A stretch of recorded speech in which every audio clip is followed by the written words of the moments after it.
It's a beautiful summer day, and I hear a knock at my front door.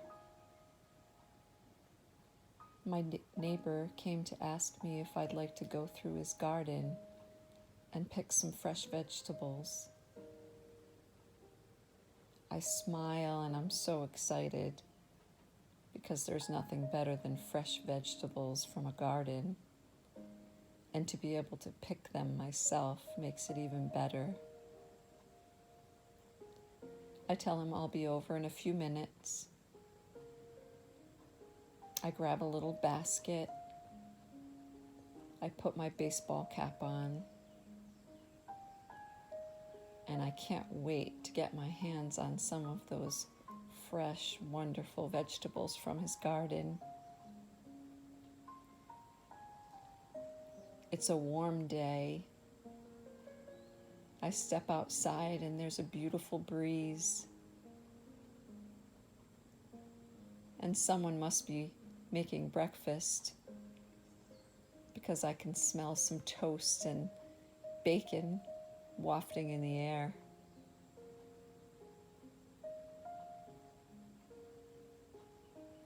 The sky is blue, and I can hear the birds singing in the sky and in the trees.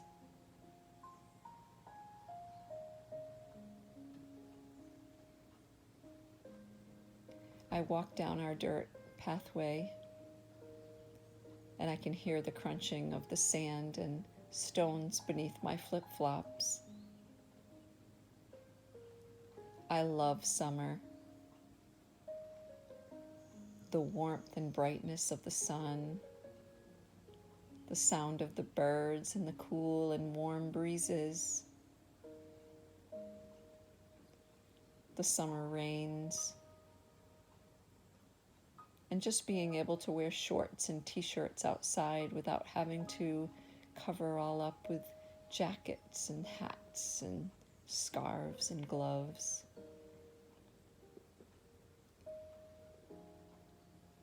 I'm so happy that he asked me to come over.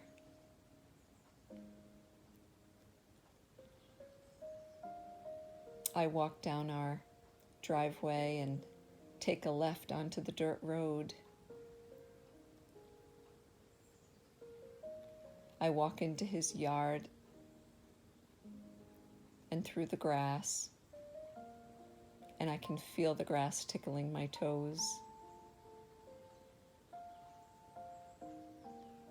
I go around the back of his big old house,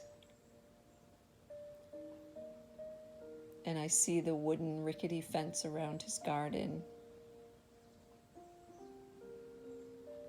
I've been in his garden before, but I've never picked anything myself. He's standing at the outside gate of his garden, and he smiles when he sees me, and he welcomes me in. I step inside and he closes the gate, and I can hear the clicking of the little hook. The garden is abundant with beautiful vegetables.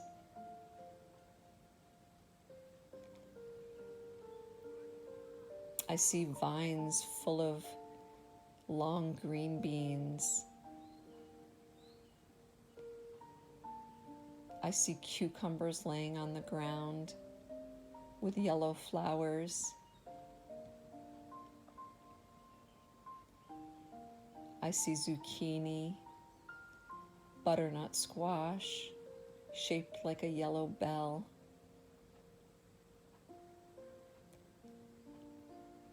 I see Swiss chard, red and green and leafy.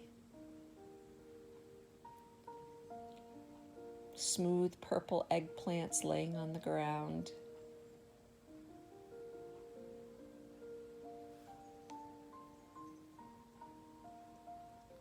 I see onions, asparagus, spinach, and I see all kinds of tomatoes.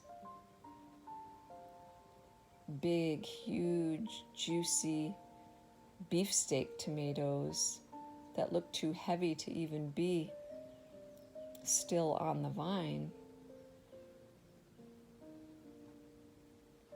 I see cherry tomatoes and grape tomatoes.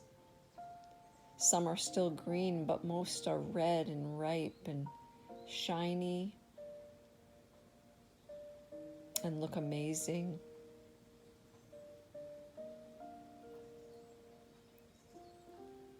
He tells me to take anything I choose.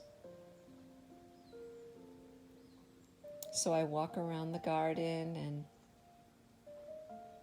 I pick some cucumbers and zucchini, Swiss chard, asparagus, green beans,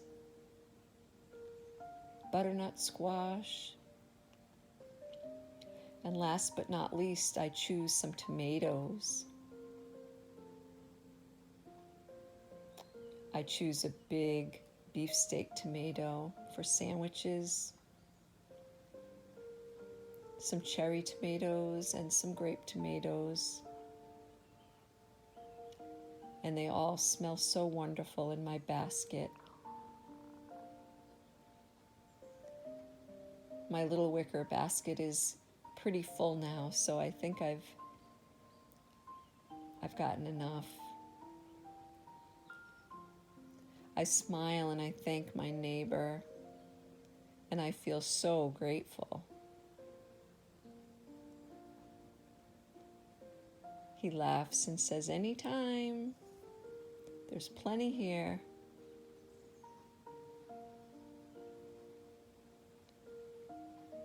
I go out the gate. It clicks behind me. I walk through the grass, back onto the dirt road, down my driveway, and back into my house. I put the basket on the shelf, and I can't wait to eat the tomatoes. They're my favorite. Many, many years ago, when my dad was alive and he had a garden, he had a beautiful garden, and he used to give me bowls of cherry tomatoes. And I would wash them, put them in a bowl, and eat them like candy. They were sweet and juicy and so wonderful. I washed some tomatoes and I put them in a bowl.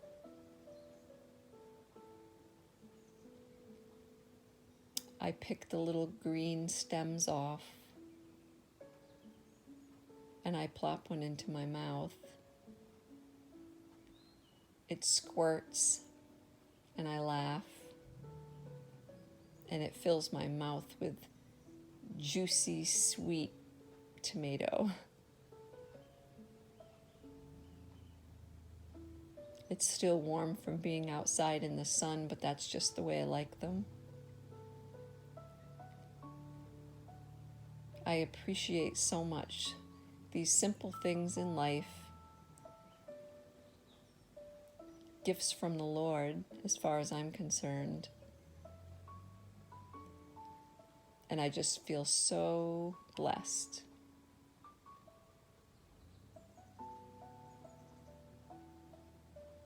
And I will enjoy these vegetables very, very much. Thank you, Lord.